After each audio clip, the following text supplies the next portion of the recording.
Syekh Abdul Muhsin Al-Abbad meletakkan 12 faedah besar ataupun 12 prinsip dalam kita mempelajari akidah Ahlus Sunnati wal Jamaah.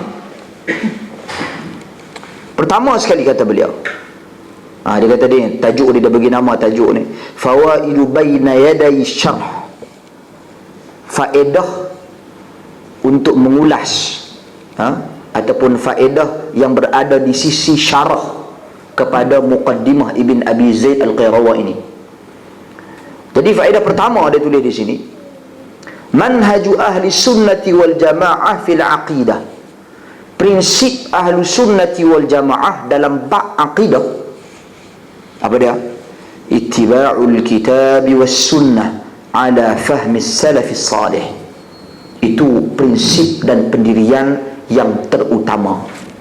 Maknanya bila kita menyentuh tentang hal yang berkaitan dengan akidah, akal bukan pendahulu.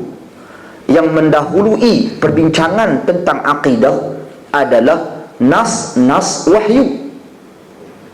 Ini prinsip ahli sunnah.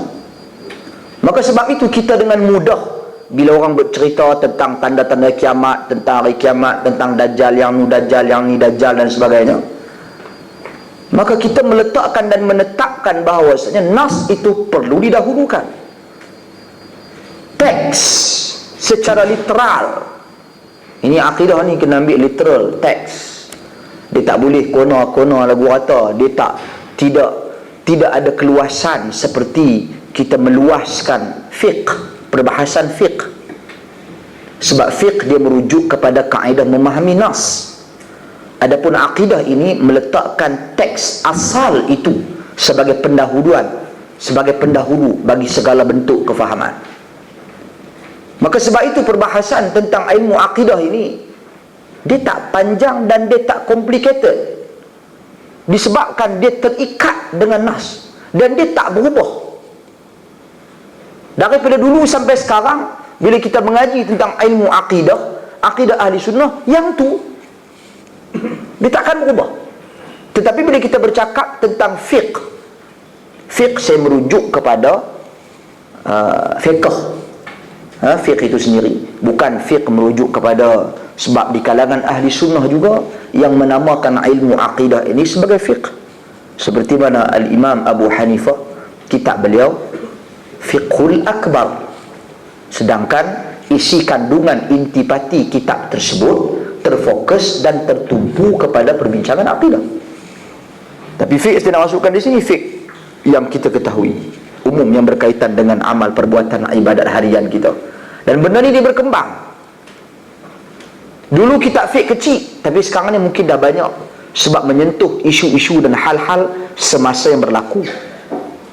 Perubahan dari sudut tempat, perubahan dari sudut masa, kadang-kala memberi kesan kepada perubahan sesuatu hukum dalam fiqh. Itu dari sudut fiqh, dia ada keluasannya.